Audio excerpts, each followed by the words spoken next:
¿Qué tal? Muy buenas tardes, bienvenidos. Es viernes y como es viernes toca repasar agenda, alguna tenemos en la ciudad de Vigo. Vamos a hablar de conciertos, vamos a hablar de espectáculos, vamos a hablar de exposiciones y para quienes prefieran quedarse en casa vamos a hablar de un libro, seguro tendrán tiempo de leerlo, de algo que les sonará, y les sonará porque lo hemos vivido aquí. Muchas veces bueno, nos llama más la atención aquellos sucesos o aquellas cuestiones que vemos lejos y no le damos importancia a las que tenemos cerca, pero un buen periodista vigués, aunque esto ha llenado pantallas a nivel nacional, supo que esta historia que todavía no ha acabado iba a dar para mucha letra impresa y no solo en La Voz de Galicia, que es el periódico en el que trabaja en la actualidad. Javier Romero, ¿qué tal? Muy buenas tardes.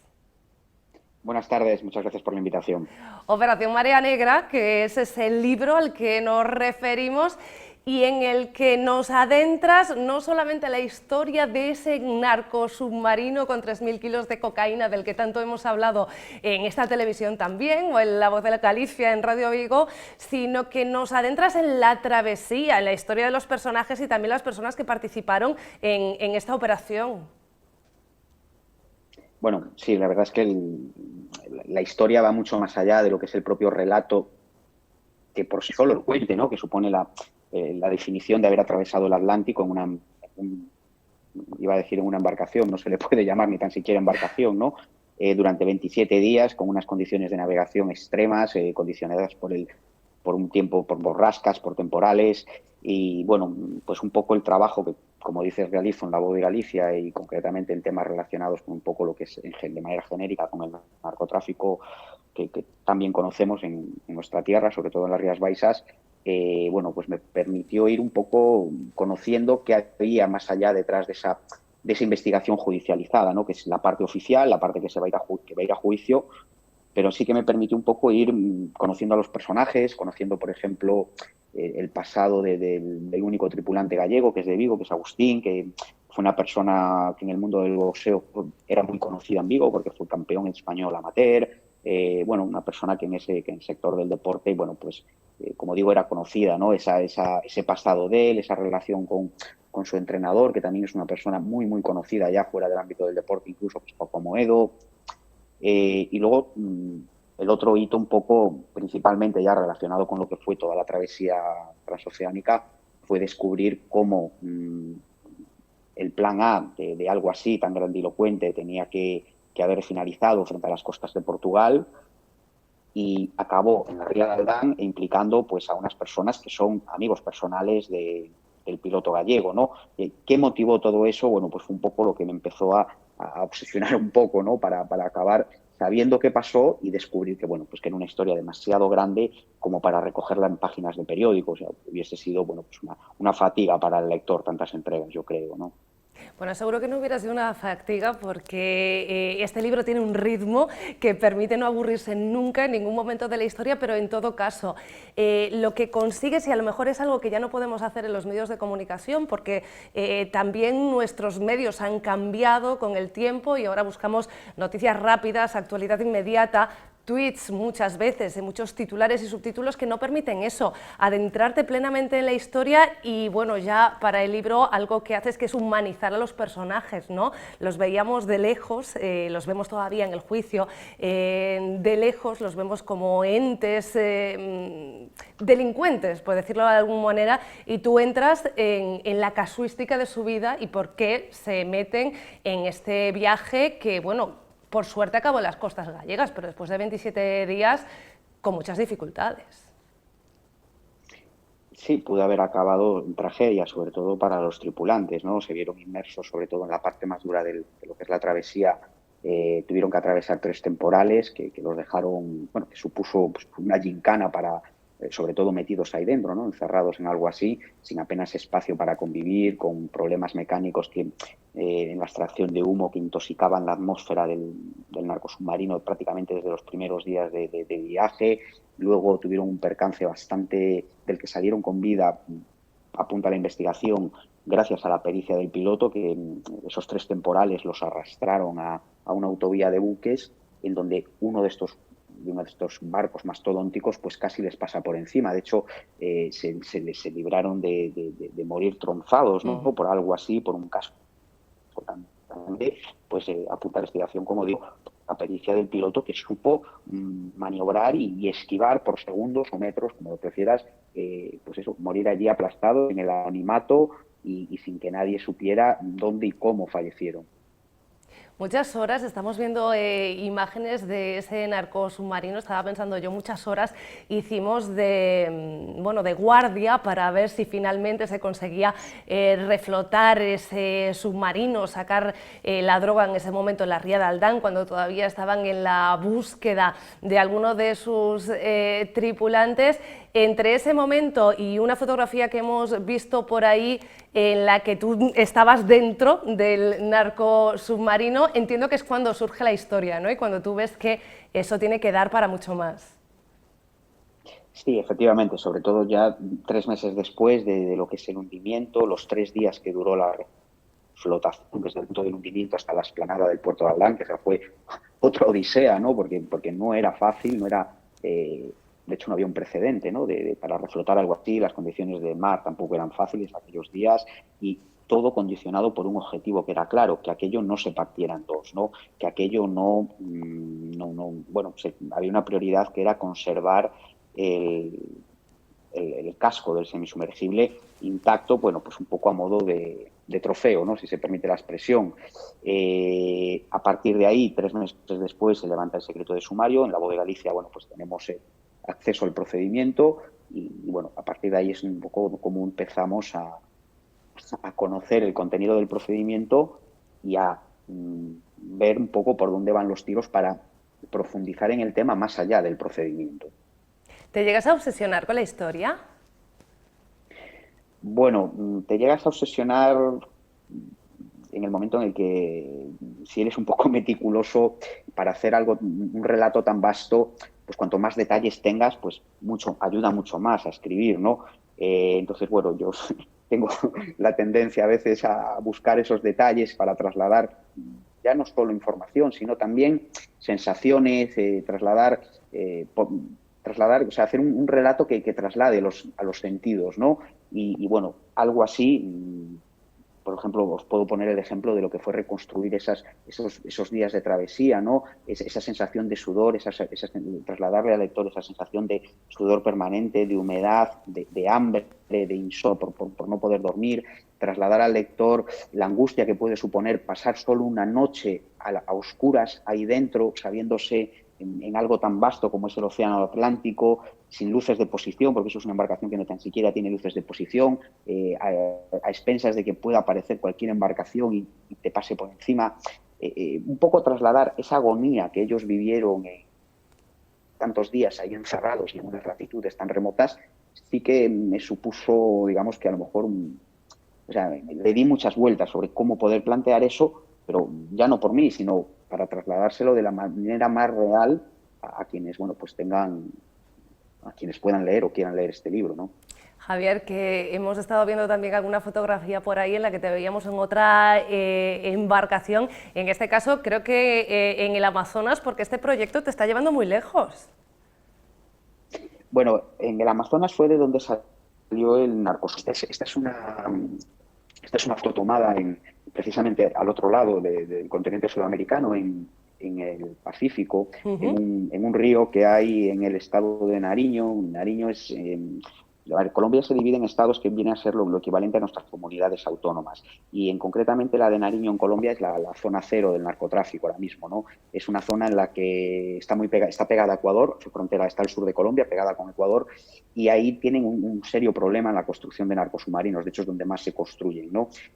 Bueno, esa foto que estáis viendo está tomada en una patrullera de la Armada de Colombia, en un viaje que realizamos para el libro y en el contexto de un documental que se va a emitir ahora, no hay fecha exacta, pero en el primer trimestre de este año, que se llama Operación Vea Negra, la travesía suicida, que se emitirá en Amazon Prime, que lo realiza Ficción Producciones para Amazon Prime, como digo, y que digamos que es la tercera pata de lo que es Operación Marea Negra. Digamos que por un lado está el libro, por otro lado está una serie de ficción que también realiza Ficción Producciones, que se va a emitir también en Amazon Prime, que ya se va a estrenar ahora a finales de febrero, y el tercer producto pues, es este documental que digo, que está un poco inspirado en la reconstrucción periodística que yo hago en el libro y que, bueno, pues implicó ir a Colombia.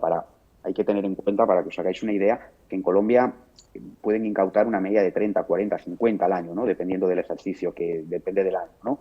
Entonces, bueno, ellos tienen un problema, una amenaza muy asentada allí, tienen ya unos métodos para combatir este tipo de artefactos muy establecidos, y yo ya iba a viajar por el libro para hacer el epílogo, que es, digamos, una continuación de lo que es toda esta crónica del episodio de Galicia, y completarla pues con lo que es un reportaje de cuál es la situación de los narcosubmarinos ahora en Colombia.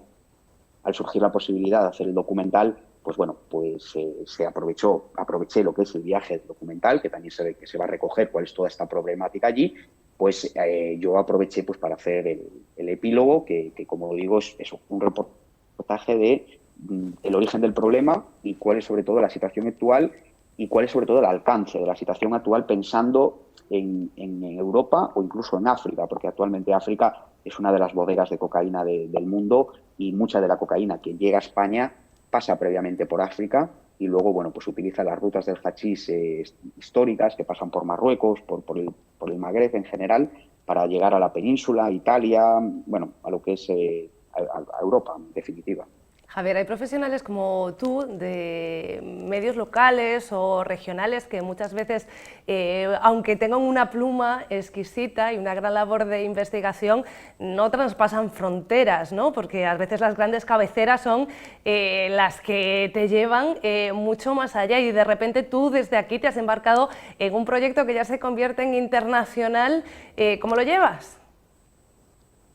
Bueno, pues un poco sobrepasado, lo tengo que reconocer. O sea, uno está acostumbrado, supongo que a cualquier compañero de profesión nos pasa. Nosotros estamos acostumbrados a preguntar, no a que nos pregunten.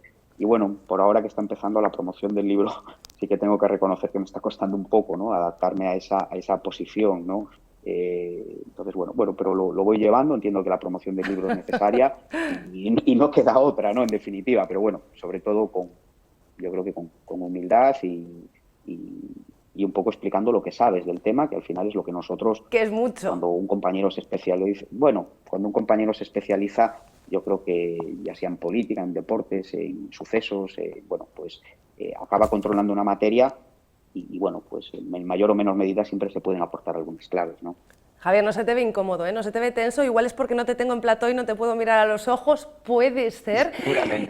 Seguramente. En plató estaría seguramente más tenso. No lo creo. En todo caso, entre tú y yo, no sé si, porque hablabas de esas tres patas, ¿no?, del documental, este libro que firmas y esa película, esa serie que sabemos que va a salir, yo no sé si te han dejado ver algo no sé, si nos puedes adelantar Bueno, algo, he visto, ¿qué tal está? ¿Tienes ganas? Hombre, yo creo que el tráiler invita a verla, ¿no? Es una serie que está hecha con actores de primer nombre. En todo caso, el tema de la promoción de la serie es un tema que te digo aquí en confianza que es un tema que quiere manejar Amazon en exclusiva y del que yo tampoco puedo hablar demasiado. No, Así yo me te lo han decía si te expresado. habían dejado ver algo, no te Sí, a preguntaba ver, más algo he allá. visto, no, algo he visto y bueno, yo creo que aunque sea un producto de ficción que está inspirado en cuestiones, pues eso, un piloto que es gallego, que es boxeador, que fue boxeador, vinculado metido en el narcotráfico, un narco submarino que parte del Amazonas de Brasil, que llega a Galicia. Quiero decir, partiendo de ciertas cuestiones que son reales, se construye un relato ficcionado, pero sobre todo que tiene actores, que eso sí que es público, de primer nivel, y yo creo que el tráiler, quiero recordar que se ajusta a 1 minuto de tiempo y que es bastante intenso en cuanto a lo que va a ser la serie, creo que define bastante bien. A mí, bueno, la verdad es que yo tengo bastantes ganas de verla ya finalizada y ver ver sobre todo, bueno, pues el resultado final, ¿no? Me apunto, aunque la tenga que ver en la competencia. Javier, nada, la última, porque ahora mismo lo que recomendamos de este libro es Operación Marea Negra, pero claro, yo no sé si vas a seguir, si estás siguiendo muy de cerca también la crónica judicial, los hechos de después, y si esto puede tener una segunda parte. Segunda parte en forma de libro, ¿quieres decir? Claro. No sé, de momento creo que tengo que... Primero vamos a acabar la promoción de esto.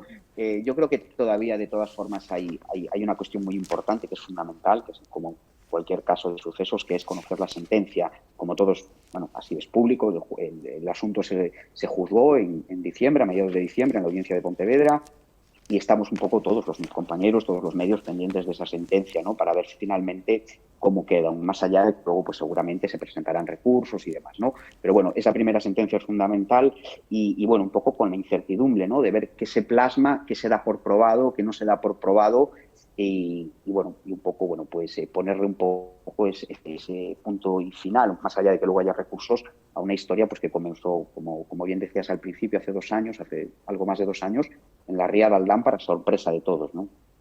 Pues lo iremos siguiendo a través de la prensa. Javier Romero, muchísimas gracias de verdad por haber acudido a nuestra llamada.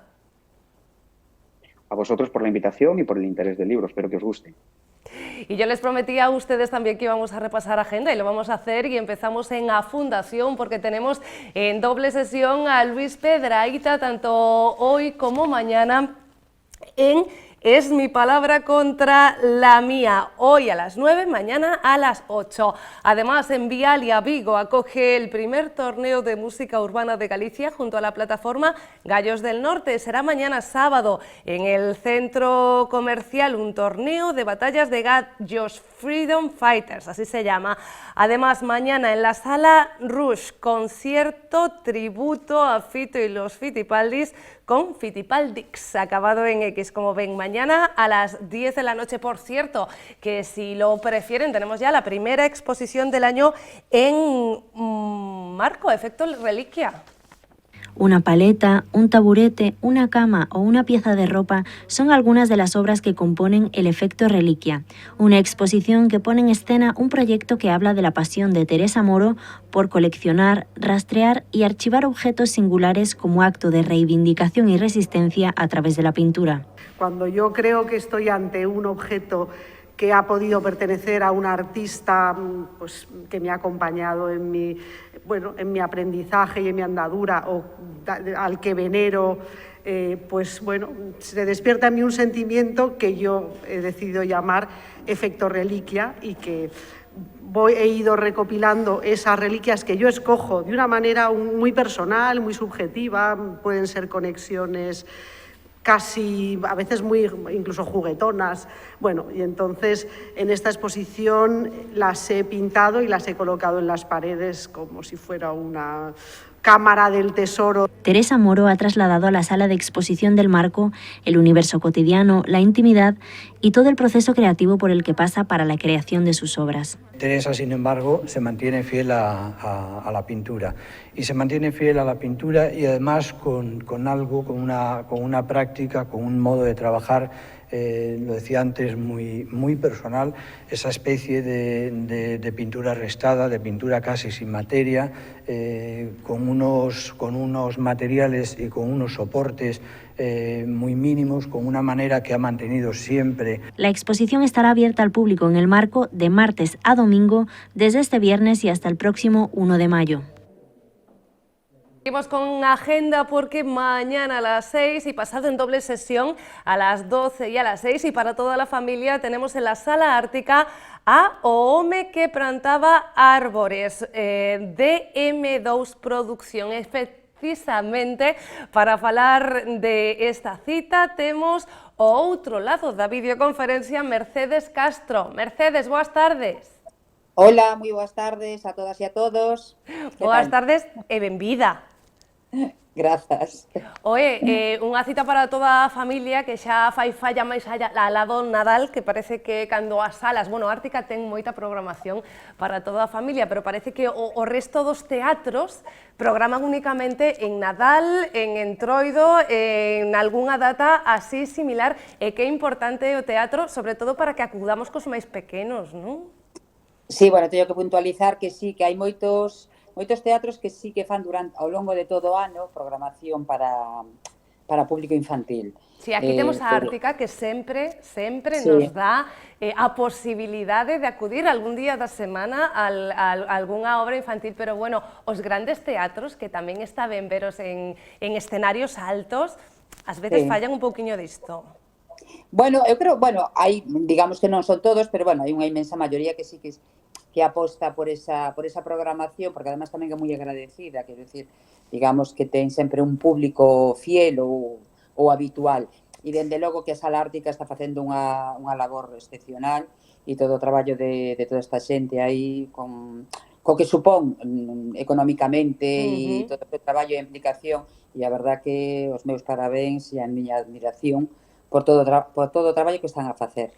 Oe, bueno, agora me contarás ti, pero unha obra, unha historia semente que fala por un lado da paciencia e tamén do poder do ser humano en influir para ben normalmente ao seu redor, non? Sí, a verdade é que sí, trata un pouco de todo eso. De que podemos destruir, pero tamén podemos ter a capacidade de construir. E é un pouco dentro deste relato o que se conta, non? E bueno, unha das poucas mensaxes que ten, bueno, pois é esa tamén. Aparte de ter esa mensaxe de que, bueno, de nós tamén depende que seamos respetuosos co medio ambiente, bueno, e deso tamén depende moito de nós. E, bueno, vai un pouco por aí ese tipo de mensaxes, non? Leín algún lado que está baseada nunha historia real. Sí, bueno, está así como así, pero, bueno, real non é. Bueno, podemos considerar é unha fábula. Pero, sí, eu creo que en algún momento o director, José Carlos García, pensou que era real, entonces se escapou por aí un pouco a historia. Pero, bueno, eu leín outros artigos e así de xente que incluso en África e en zonas de África e tal, que fixo, digamos, unha repoboación tamén de zonas moi desérticas, o sea que experiencias reais sí que as hai. Isto é, digamos, unha fábula, un relato que podría ser real e que é maravillosa, verdad, tal e como conta Gian Jono e a dramaturxia que fai o director, José Carlos García, pois a verdad que é máxica, porque con poucos elementos vai construindo todo un espazo que vai, bueno, metendo ao público e facendo cómplice un pouco dese cuidado hacia o planeta, non? Máxica, e tamén, como nos explicabas antes, cheo de valores, non? Imagino que dá satisfacción estar en medio de un proxecto pois que ten ese trasfondo. Sí, a verdade é que sí, que estou moi contenta e me resulta moi gratificante facer este proxecto, inda que o aborde eu soa, pero, bueno, é unha peza corta que dura como moito 48 minutos, non chego aos 50 minutos, e a verdade que é moi satisfactorio. Cada vez que o fago me resulta moi... Vamos, que me vou con moi boa sensación. Oye, ¿para que idades recomendamos? ¿A partir de que idades recomendamos este espectáculo? Está recomendada a partir de 6 anos. Hai público, hai nenos que foron máis pequechos e, o sea, para o público familiar a partir de 6 anos é recomendado. Pero a veces coincide, porque, bueno, cando a xente vai ao teatro, pois igual ten un irmán de 6 e outro ten de 4 ou de eso, e tamén van, que non estar un dentro e outro fora. Bueno, dase esas circunstancias, non? E a verdade que para min, vamos, é todo un descubrimento e toda unha... ver a atención que lle prestan ao espectáculo. A veces hai nos moi pequeniños que, bueno, eles, porque ten bastante texto, inda que ten moitas accións, que ti acompañas de todo con accións, con movimentos, vas cambiando, digamos, un pouco o espazo, van saindo as árbores, despois se destruyen, porque ven a guerra, e, bueno, vas creando toda esa maxia dentro de propio espazo escénico. E entón, bueno, eu creo que se quedan aí tamén un pouco enganchados nesa historia. e que, bueno, algo ao final tamén lles queda. O sea que, realmente, como atención, o sea, pero, bueno, recomendado e a partir de 6 anos, que cando teña un pouco máis de coñecimento, Oe, fora de comprensión. da obra en sí, deste espectáculo que imos a ter mañán e pasado na Sala Ártica, a nivel persoal ou profesional, que estamos tamén vivindo tempos convulsos nós e somos, ou sodes moitas as actrices, os actores que traballades tamén de forma paciente e constante para cambiar o mundo, pero, bueno, moitas veces coas restriccións se complica a cousa. Eu sei que en M2 Produccións estades a traballar moito dentro do que se pode traballar nestes tempos. Como levades? Bueno, pois se leva daquela... Bueno, o vamos levando porque non nos queda outra non nos queda outra, así, en plata. Pero bueno, xa con ganas de que acabe todo isto e bueno, eu creo que eso desexamos todos e todas, de que se acabe isto e poidamos volver a unha certa normalidade donde, bueno, pois as mascarillas, bueno, todos os protocolos que un ten que pasar ao entrar nun teatro, bueno, pois a veces impiden, e sobre todo nesta nova, o que me estou dando conta de que ahora nesta nova ola, nesta sexta, creo que é a sexta, sí. Pois a xente retreuse un pouco outra vez de volver ao teatro. Eu animo de que vayan, porque, bueno, é un sitio seguro que está super controlado, con ventilacións, con, bueno, con todo, o sea, que non teñan medo por iso. Porque, bueno, hai certos programadores tal que sí que comentaban que este pico retreou outra vez a xente de volver aos teatros. E entonces, bueno, eu animo a que vayan porque, como se está demostrado, é un espazo seguro e onde nada, non lles vai a provocar nada, vamos, con toda a seguridade. Pero, bueno, con respecto á pregunta que me facías, que me fun por outros, eso, digo, convives con elo porque non che queda outra forma e outra maneira, porque non che queda outra. Entonces, bueno, intentas tirar pa diante e nada, e disfrutar dentro de todo eso que se pode disfrutar, que é un pouco o teu traballo, de sair á escena e disfrutar dese espazo e dese proxecto, dese espectáculo. Mercedes, eu estou segura de que van a ser moitas as familias viguesas que disfruten durante esta fin de semana dese espectáculo e da cultura segura que temos tamén nos escenarios vigueses. Mercedes Castro, moitísimas grazas, de verdade, por atendernos. Moitas grazas a vos por tamén apoiar a cultura, que tamén para nós é importante e difundida. Nada, moitas grazas, foi un placer estar aquí con vos. Unha aperta. Señoras, señores, a nós se nos esgotou o tempo, son prácticamente, saben que teño o reloxo un pouco escondido, ás 3 da tarde, quedan 30 segundos, así que é tempo de despedirnos e de que vostedes e nos disfrutemos da fin de semana. Un pico.